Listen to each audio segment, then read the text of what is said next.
지원님이 하고 계신 거 아닌가요? 네, 지금 제가 또 하겠습니다.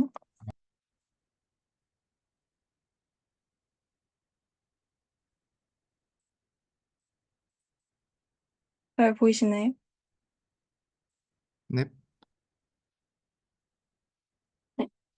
안녕하십니까. 제가 발표할 논문은 세미 슈퍼바이즈드 러닝에서 라벨이 인포메이티브한지를 미싱 데이터 메커니즘을 에스티메이팅 하면서 확인하는 논문입니다. 네, 먼저 이 논문의 제목으로 쓰여 있는 세미 슈퍼바이즈드 러닝에 대해서 설명해 드리도록 하겠습니다. 이 세미 슈퍼바이즈드 러닝은 말 그대로 슈퍼바이즈드 러닝과 언슈퍼바이즈드 러닝을 섞어서 사용하는 러닝 메소드인데요. 슈퍼바이스드 러닝은 그림과 같이 라벨드 데이터를 트레이닝 셋으로 사용하여 프레딕티브 모델을 만들고 그 모델로 테스트 셋의 데이터들을 라벨링하는 방식입니다. 즉, 정답을 가지고 문제를 맞춘다고 생각해 주시면 좋을 것 같습니다. 클래시피케이션이 그 예시입니다. 그리고 언슈퍼바이스드 러닝은 그림과 같이 언라벨드 데이터를 가지고 비슷한 것들끼리 분류를 해서 각각의 클래스를 만드는 방식입니다. 클러스터링이 그 예시입니다.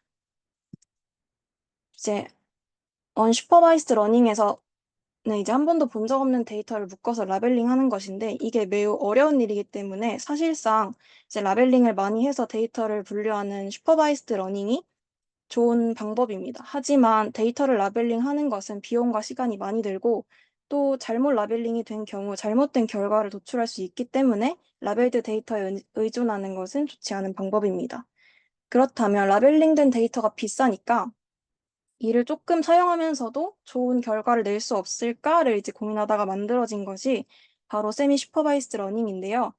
이 세미 슈퍼바이스드 러닝은 적은 양의 라벨드 데이터에 슈퍼바이스드 러닝을 또 많은 양의 언라벨드 데이터에 언슈퍼바이스드 러닝을 해서 이제 트레이닝 데이터를 트레이닝 시키는 방법입니다.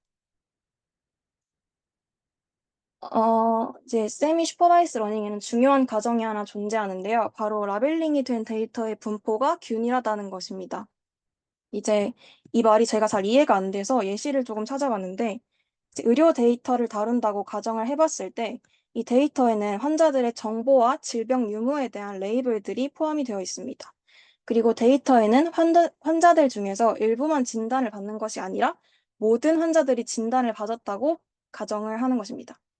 특정 질병에 대한 진단을 받은 환자와 그 특정 질병에 대한 진단을 받지 않은 환자의 비율이 같은 경우를 이제 누락된 레이블이 랜덤하게 발생했을 가능성이 높다고 판단을 하는데 이 경우에 이 누락된 레이블을 미싱 라벨이라고 하고 이게 MCAR이랑 MAR인 경우가 됩니다. 그러나 특정 질병에 대한 진단을 받은 환자와 받지 않은 환자의 비율이 다르다고 가정을 했을 때 이 경우에 진단을 받은 환자들과 받지 않은 환자들의 데이터는 레이블의 분포가 다를 것입니다. 이 그림과 같이. 그리고 진단을 받은 환자들의 데이터는 특정 질병에 대한 레이블이 붙어 있을 것이고 받지 않은 환자들의 데이터에는 그 해당 레이블이 없을 것입니다. 이러한 경우 진단을 받지 않은 환자들의 데이터에서 이 라벨이 누락되는 것은 해당 환자들이 특정 질병에 대한 진단을 받지 않았기 때문에 발생한 경우의 미싱 라벨이고 이 경우는 MNAR, 즉 미싱 라벨 랜덤이 되는데요. 이 개념이 뒤에서 굉장히 중요하게 쓰이기 때문에 잘 기억해 두시면 좋을 것 같습니다. 그리고 이렇게 MNAR, MCAR, MAR 세 가지로 미싱 데이터를 구분하는 것을 데이터 메커니즘이라고 하고 이 MNAR 중에서도 이제 자기 자신 특정 질병에 대한, 죄송합니다. 다시 하겠습니다. 그 특정 질병에 대한 진단을 받은 환자들 중에서 해당 질병에 대한 추가 검사를 받을 가능성이 또 생기게 되는데, 이 질병에 대한 진단을 받은 환자들의 데이터에서 해당 질병에 대한 추가 검사 결과가 누락될 가능성이 높습니다. 이러한 경우 누락된 데이터가 해당 데이터의 값에 따라 발생하고 질병에 대한 진단을 받은 환자들의 데이터에서 질병에 대한 추가 검사 결과가 누락되는 것은 환자의 질병 데이터가 그 자신의 값에 따라 발생하는 것이므로 데이터 자체가 누락 여부에 영향을 미치게 되고 이를 셀프 마스크드 MNAR이라고 하는데요. 이게 발생하게 되면 모델이 편향되거나 불안정해지고 또 그 모델링 했을 때의 미싱 데이터도 편향이 되어서 모델 자체를 해석하기 어려워지기 때문에 이를 처리할 방법이 필요합니다. 그래서 이 논문에서는 이를 처리할 알고리즘에 대해서 설명을 하고 있는데, 먼저 이 알고리즘 설명에 앞서 이 논문의 가장 기본이 되는 맥시멈 라이클리후드 에스티메이션에 대해서 설명을 해드리도록 하겠습니다. 눈으로 보기에도 이 그림에서 파란색 곡선보다 주황색 곡선에서 이 주황색 데이터들을 얻었을 가능성이 더 커 보이는 것을 알 수 있는데요.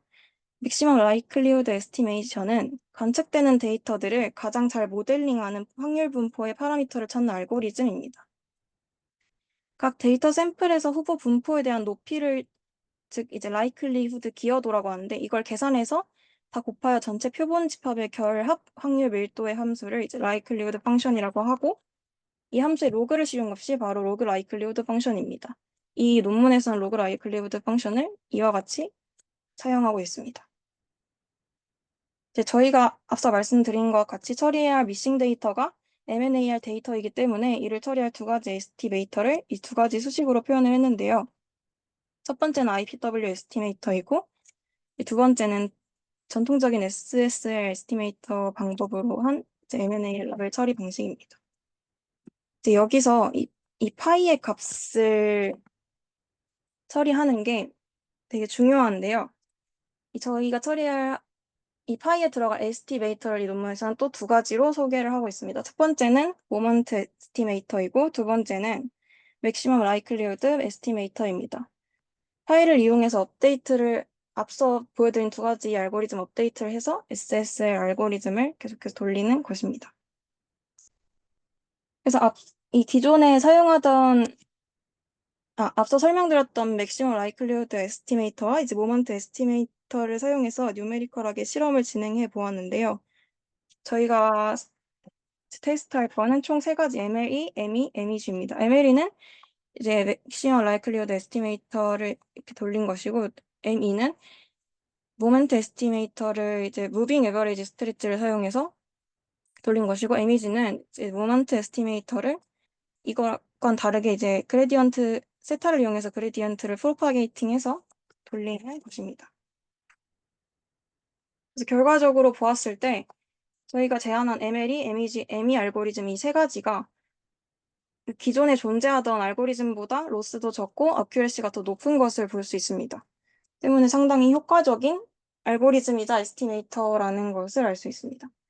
그래서 컨클루전으로 이 논문에서는 세타 값을 고정하는 것이 이 논문에서 계속 나오는데, 사실 현실적으로는 이제 세타 값이 변화를 하기 때문에 이를 반영할 수 있는 알고리즘이 필요하고, 또 모먼트 에스티메이터의 통계적인 테스트를 수학적 뉴메릭한 게 아니라 좀 더 스태티스티컬한 테스트를 하는 것이 좋을 것 같다고 저자가 주장하고 있습니다.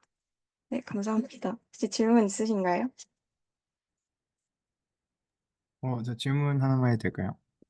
네. 네. 네. 별건 아니고 이해에 대한 질문인데요.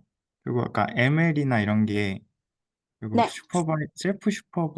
세미 슈퍼바이즈드 러닝에 적용된 거라고 보면 되는 건가요? 그 ML이나 이런 게 결국은 원래 있는 알고리즘이잖아요. 로그 라이클리후드 이런 개념이. 네네네. 그게 그러니까 그렇게 이렇게 적용됐다는 말인 건가요? 네. 그 세미 슈퍼바이즈드 러닝이 근데 기존 슈퍼바이즈랑 언슈퍼바이즈드는 이제 뭐 클래시피케이션이나 클러스터링 같이 이제 좀 정해진 방법들이 있잖아요.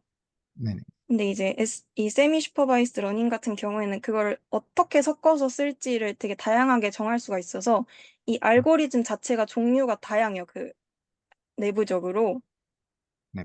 이제 그 중에 두 가지를 뽑은 게 이 두 알고리즘이라고 설명을 드릴 수 있을 것 같습니다. 그리고 그 네. 알고리즘 속에 들어가는 이 파이 값을 이 두 가지로 또 업데이트 할 수 있다를 설명드리고 아, 싶었습니다. 네, 감사합니다. 네, 혹시 또 질문 있으신가요?